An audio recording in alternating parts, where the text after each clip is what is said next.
ओम शांति। आज के वरदान, बाप दादा के वरदान अपने मीठे बच्चों की प्रत, डेट 14 नवंबर 2025। वरदान है, अपनी महानता और महिमा को जानने वाले, सर्व आत्माओं में श्रेष्ठ, विश्व द्वारा पूजनीय भव। अपनी महानता और महिमा को जानने वाले, सर्व आत्माओं में श्रेष्ठ, विश्व द्वारा पूजनीय भव। दुनिया में बहुत आत्माएं हैं, लेकिन सभी लोग देवता आत्मा नहीं बनते हैं ना।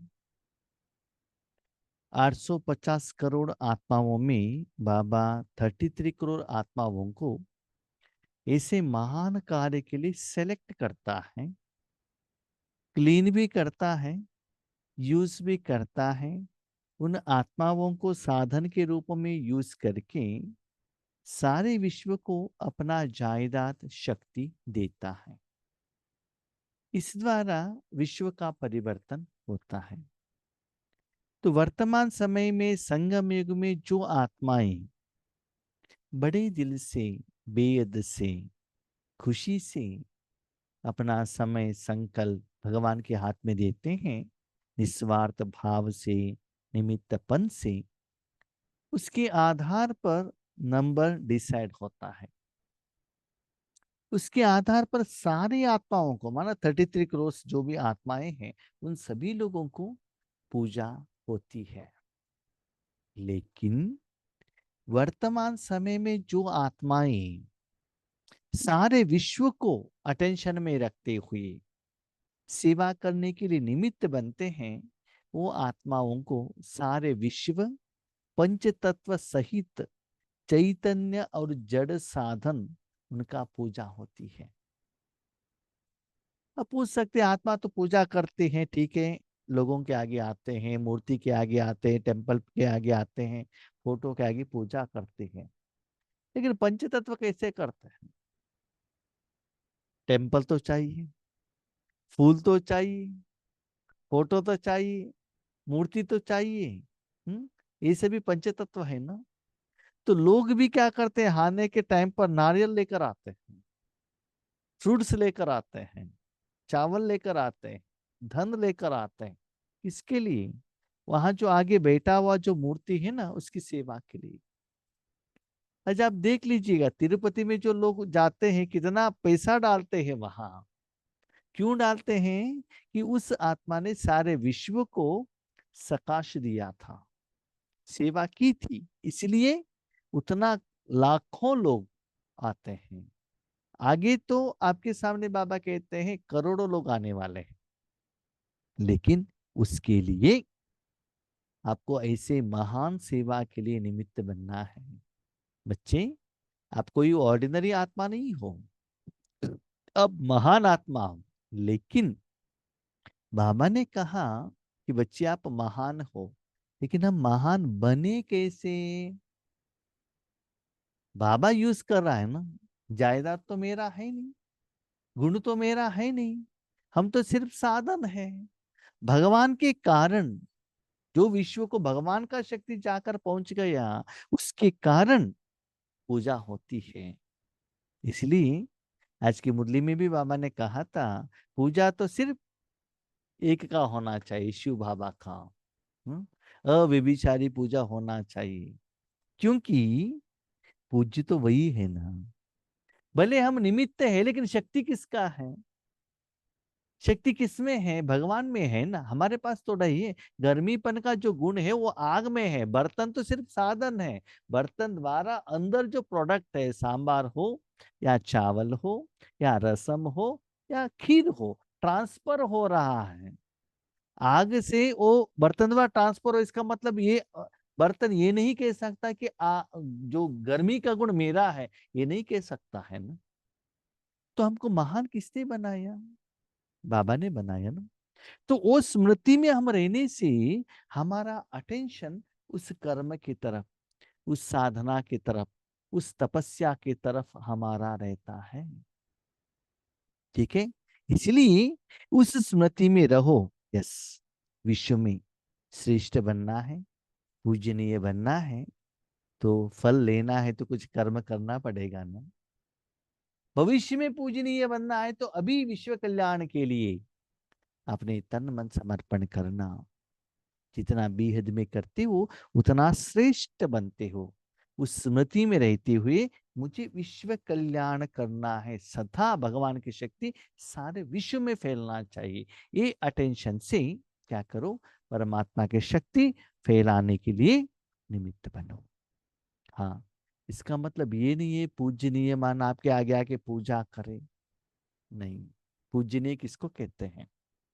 अभी समझ लीजिए, हिंदू वाले तो पूजा करते हैं, राइट।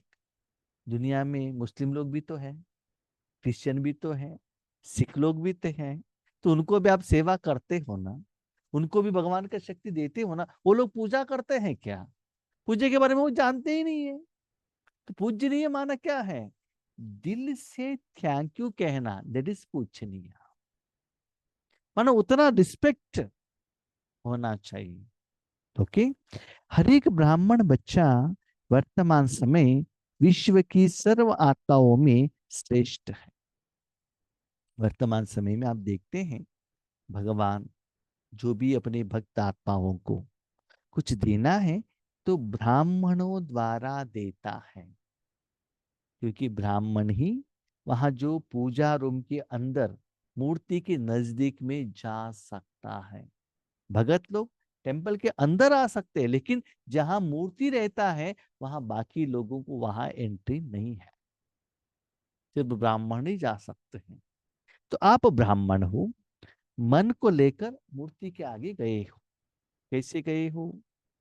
छोटा पूजा है तो भी ब्राह्मण ही करते हैं, कुछ श्राद्ध ऐसे करना है तो भी ब्राह्मण ही करते हैं। बड़े बड़े टेम्पल में ब्राह्मण ही पूजा करते, बड़ा बड़ा यज्ञ भी ब्राह्मण ही करते हैं, है ना। ब्राह्मण तो निमित्त है। तो ऐसे वर्तमान समय में निराकार रूप में आप ब्राह्मण बनकर मन रूपी साधन को परम धाम में रखते हुए क्या संकल्प लेकर भगवान के पास गए हैं? स्व कल्याण, अपना देह का कल्याण, या धन कमाने का, अपने परिवार का कल्याण, या बाबा के साथ झगड़ा करना, इसके लिए गए हैं? या विश्व कल्याण का इंटेंशन रखकर गए हैं? ये चेक करो, है ना। तो हर एक ब्राह्मण बच्चा वर्तमान समय विश्व की सर्व आत्माओं में से श्रेष्ठ है, याद रखिएगा। सिर्फ अपने लिए आप पूजा करते रहेंगे तो आपको ब्राह्मण नहीं कहा जाएगा। इसके बारे में बहुत हमने डिस्कशन किया है। सिर्फ अपने डिमांड के लिए आप योग करेंगे, आपको भक्त कहा जाएगा। ब्राह्मण किसको कहा जाएगा? दूसरों की समस्या को लेकर ले जाके उसकी समस्या का समाधान आप करेंगे, तब आप ब्राह्मण बनेंगे।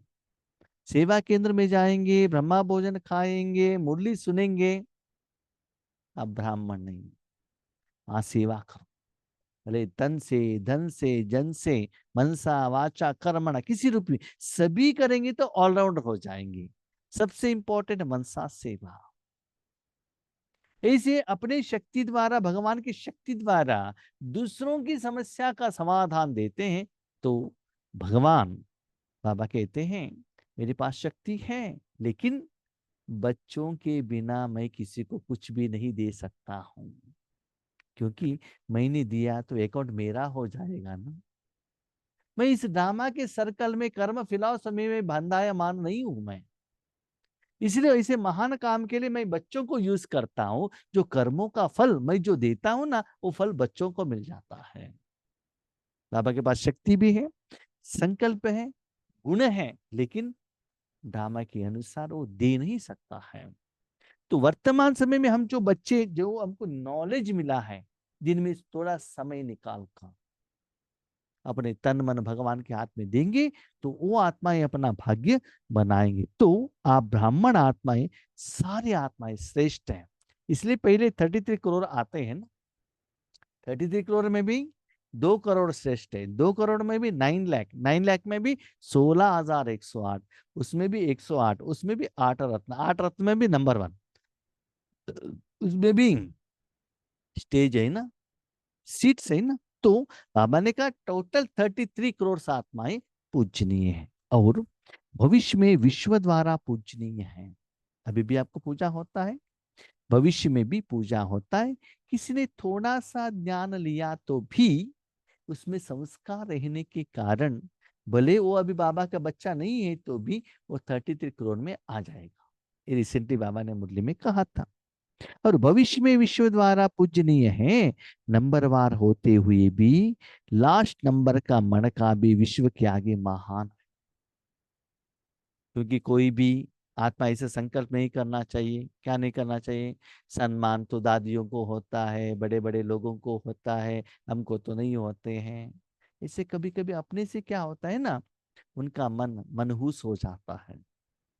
उसको थोड़ा हवा डालने के लिए, कुछ करने के लिए बाबा क्या कहते हैं, आप भी महान हो, 33 करोड़ में आप आए हो, आप भी श्रेष्ठ हो, आपका भी पूजा होता है। लेकिन हमारा एम एंड ऑब्जेक्ट 33 करोड़ होना है क्या?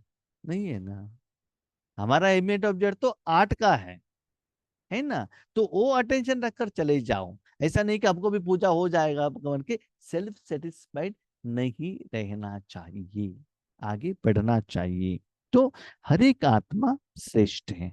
आज तक भक्त आत्माएं लास्ट नंबर के मणके को भी आंखों पर रखते हैं, क्योंकि सभी बच्चे बाप दादा के नयनों की तारे हैं। लास्ट बच्चा 33 करोड़ आत्माएं उनको भी मन से थैंक यू कहते हैं, उनको भी भगवान के रूप में देखते हैं, उनका भी गायन करते हैं, उनके आगे भी जाकर प्रार्थना करते हैं, हमें दया दे दो, समस्या का समाधान करो करके ऐसे उनके आगे डिमांड भी रखते हैं। नूरे रतन है ना। नूरे रतन क्यों है? क्योंकि बाबा उन सभी लोगों को देख रहे हैं। नूर माना आंख, आंखों में भी एक वाइट कलर का ये रहता है ना, उसके द्वारा आप क्या करते हो, दुनिया को देखते हो ना। इसे बाबा भी अपना अंतर चक्षु द्वारा वो 33 करोड़ आत्माओं को देखते ही रहता है। जैसे एक बड़ी सभा में एक माँ है, माँ अपने बच्चों को लेकर गए हैं वो बड़ी सभा में या शादी में। माँ का अटेंशन कहाँ रहता है, मेरा बेटा कहाँ है, मेरा बेटी कहाँ है, अटेंशन रहता नहीं, कांक उसकी तरफ रहता है ना, क्योंकि मेरा है। तो भगवान भी सदा हमारे ऊपर एक आंख रखता है। चाहिए तो आप देख लीजिएगा, बाबा के बच्चे बनने के बाद आपने कुछ गलत कर रहे हैं, अंदर से बाबा कहेगा बच्चे देखो ये गलत है। मन में रहता है हम गलत है, श्रीमत के विरुद्ध हो रहे जा रहे हैं, हमको मालूम भी रहता है। एक बार जो अंदर का जो सेंस, सिक्स्थ सेंस कहते हैं, या बाबा हमको वार्निंग देता है, बच्चे देखो ये गलत है ना। फिर भी हम उसको साइड लाइन कर लेते हैं और गंदा काम कर लेते हैं, है ना। इसका मतलब बाबा आपकी तरफ सदा अटेंशन रखते हैं। जैसे माँ बाप भी अपने बच्चों की तरफ अटेंशन रख कर कहते देखो ये गलती आप कर रहे हो, गलती मत करना, बार बार बार बार वार्निंग देते हैं। वार्निंग देने के बावजूद भी बच्चा नहीं सुनता है, तो माँ बाप क्या कर सकते हैं, है ना। एक बार, दो बार, 5 बार कहेंगे, उसके बाद बच्चा कहता आप चुप रहो, मुझे मालूम है क्या करना है क्या नहीं करना। ऐसे बच्चे भी बड़े हो गए हैं, भी बाबा को ही ज्ञान सुना रहे हैं, है ना, इतना बड़े हो गए हैं, है ना। इसीलिए बाबा कहता है बच्चे, नूरे रतन माना उन सभी आत्माओं का तरफ मेरा अटेंशन रहता है। जिसने एक बार भी मन से सच्चे दिल से अपने को बाप का बच्चा निश्चय किया, डायरेक्ट बाप का बच्चा बना, उस महान व पूजनीय बनने की लॉटरी व वरदान मिल ही जाता है। अभी क्वेश्चन, डायरेक्ट बाप का बच्चा बना माना क्या है? अब हमको तो ब्रह्मा बाबा ने ध्यान तो नहीं दिया, हमको तो कोई बहन ने दिया, कोई भाई ने दिया, तो हम डायरेक्ट बच्चे कि इनडायरेक्ट बच्चे हैं? एक क्वेश्चन आ जाता है। डायरेक्ट बच्चा माना आपने बाबा को, शिव पिता को निराकार रूप में एक्सेप्ट कर लिया। यस, ये बिंदु शिव बाबा परमधाम निवासी ये मेरा बाप है, एक्सेप्ट कर लिया, इट इज डायरेक्ट। उसके बदले पूजा, जो बीच में जो देवता आए रहते हैं, राम कृष्ण तिरुपति का बालाजी, तो उनको आप भगवान मानते हो तो आप डायरेक्ट नहीं बने, आप क्या बन गए, इनडायरेक्ट बन गए ना। यस, उस मूर्ति द्वारा भी भक्ति का फल देने वाला भगवान ही है, लेकिन डायरेक्ट नहीं मिला है ना, इनडायरेक्ट मिला। तो एक बार आपके मन में निश्चय आया, यस भगवान निराकार है, आत्मा की जैसा ही है, वो परमात्मा ही है, बिंदु है, ये आपने एक बार 1 सेकंड में निश्चय कर लिया, समझ लो आपको पूजा मिल जाएगा, लॉटरी मिल जाएगा, वरदान भी मिल जाएगा। लेकिन सिर्फ निश्चय नहीं, उस बाबा को हमको यूज भी करना चाहिए, स्पेशली संगम युग में। तो अपने को चेक कीजिएगा, हम ऐसे महान हैं, पूजनीय हैं, लेकिन थोड़े में ही खुश मत हो जाइएगा, आगे बढ़ना है। ठीक है, स्लोगन, स्थिति सदा खजानों से संपन्न और संतुष्ट रहे तो परिस्थितियां बदल जाए। परिस्थितियां आती हैं, लेकिन अब अपने स्वस्थिति को ठीक रखो ना।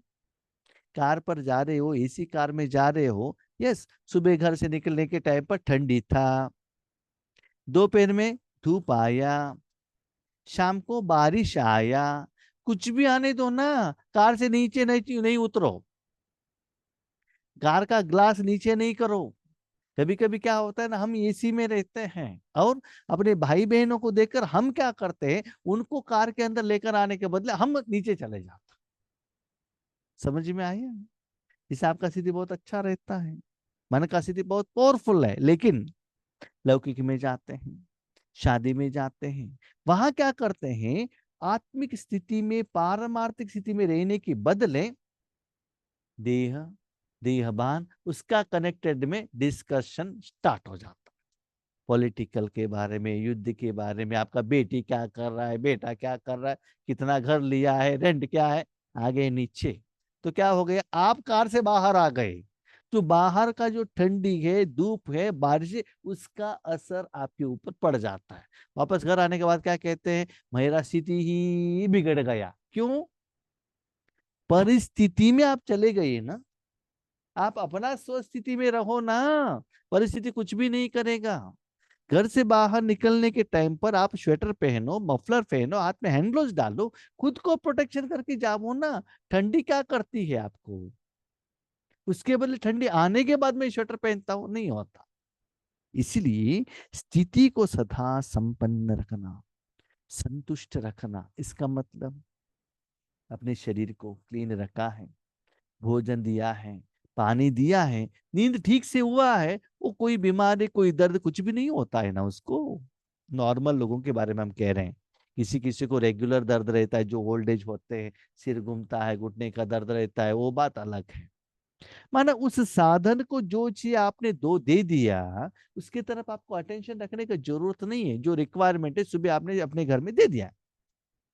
ऐसी मन बुद्धि को भी परमात्मा के अंदर रखने से परमात्मा का प्यार, स्नेह, अपनापन, शक्ति, दुआ वो मिलने लगेगा। तो वो क्यों बाहर जाता है। ये छोटे बच्चों के हाथ में मोबाइल दे दो ना, वो कहाँ भी नहीं जाएगा, मोबाइल में ही रहेगा वो। भले आप उसको गोद में लेकर जाओ, वो कहाँ भी लेकर जाओ, उनको पता ही नहीं चलता है आप उनको कहाँ लेकर गए हैं। तो अपने मन की स्थिति को सदा खजानों से संपन्न, कौन से खजाने, शरीर का खजाना नहीं, परमात्मा का खजाना, शांति, सुख, आनंद, प्यार, स्नेह, शक्ति, दुआएं, सेवा, निस्वार्थ भाव, इससे संपन्न रखो, तो आत्मा संतुष्ट रहेगा, तो परिस्थिति कुछ भी नहीं होगी। फॉर एग्जाम्पल, जो धनवान लोग रहते हैं ना, उनके पास सारा इंतजाम रहता है घर में, करंट चला गया तो भी इन्वर्टर रहता है। हम्म, और ग्रोसरी भी आइटम स्टॉक लाकर रख देते हैं, 1-2 दिन कुछ नहीं हुआ तो भी उनको कुछ समस्या आने वाला नहीं, घर से बाहर जाने का कोई जरूरत नहीं रहता है। इसीलिए हमको मधुबन से भी कभी कभी डायरेक्शन आता है कि 3 महीने के लिए जो भी रेशन है ना, सदा स्टॉक रखिएगा अपने पास, 2-3 महीने के लिए जितना भी जो कैश चाहिए वो रेडी रखिएगा, क्योंकि कब क्या होने वाला है पता नहीं चलता है, वो कहकर नहीं आता है। कुछ भी नहीं तो एटलीस्ट चावल तो रखो, यस, वेजिटेबल आप 3 महीने का नहीं रख सकते, एग्रीड, और दूध नहीं रख सकते, एग्रीड। चावल तो रख सकते हो, साल्ट तो रख सकते हो, रख सकते हो कि नहीं? एक दो दिन सिलेंडर तो सकते हो, कुछ भी नहीं है तो चावल पानी द्वारा गर्म करके साल्ट डालकर भी तो पी सकते हो, खा सकते हो। जिंदा जीने के लिए उतना तो मिलेगा। दाल, उसको स्टॉक रख सकते हो ना। जो चीज को आप स्टॉक रख सकते हो वो रखो। इसी बाबा कहते हैं, आपके पास वो संपन्नता है, बाबा का शक्ति है, उसमें मन बुद्धि को रखने से वो मन बुद्धि बाहर नहीं जाएगा। परिस्थिति, रावण का स्थिति, शरीर की तरफ मन बुद्धि नहीं जाएगा। और स्वस्थिति में रहने से परिस्थिति भी क्या हो जाएगा? चेंज हो जाएगा, है ना। देखिएगा, सुबह आप घर से निकले, ठंडी का मौसम था, एसी के कार में गए, धूप आ गया, ठंडे आ गया, बारिश आ गई, सब कुछ आ गए, वापस शाम को घर आ गए। शाम में क्या होता? ठंडी है। तो सभी भी, सुबह भी ठंडी था, कार में भी ठंडी था, शाम में घर आने के बाद भी ठंडी था। यस, आप सभी जगह पर घूम कर आ गए, वहां सभी परिस्थिति चेंजेस था, लेकिन उसका असर आपके ऊपर नहीं पड़ा। इसलिए चेक कीजिएगा, सुबह से शाम तक भले आपका मन कहाँ भी घूमा हो विश्व में, लेकिन सदा वो बाबा के गोद में सीट में बैठा था। न केवल बैठना है, वो सप्त गुणों का अनुभव कर रहा था। जो अनुभव कर रहा था उससे आत्मा संपन्न था, खुश था। जैसे एक छोटे बच्चों को पेट भर के भोजन देंगे ना, तो बीच में कुछ भी मिलने दो, बेकरी गिकरी कहा भी नहीं जाता है वो, क्यों? पेट भरा है। कुछ चाहिए तो माँ ने बैग में दिया है, तो बाहर क्यों जाने का, है ना। तो मन बुद्धि भी ऐसे ईश्वरीय नशे में, ईश्वरीय सुख में सेटिस्फाइड है, या इंद्रिय सुख की तरफ देखना, सुनना, टेस्ट, व्यक्ति, संबंध, मोह, लोभ, अभिमान में तो फंसा नहीं। और परिस्थिति, उसको क्या कीजिएगा? चेक कीजिएगा और चेंज कीजिएगा। ठीक है। ओम शांति।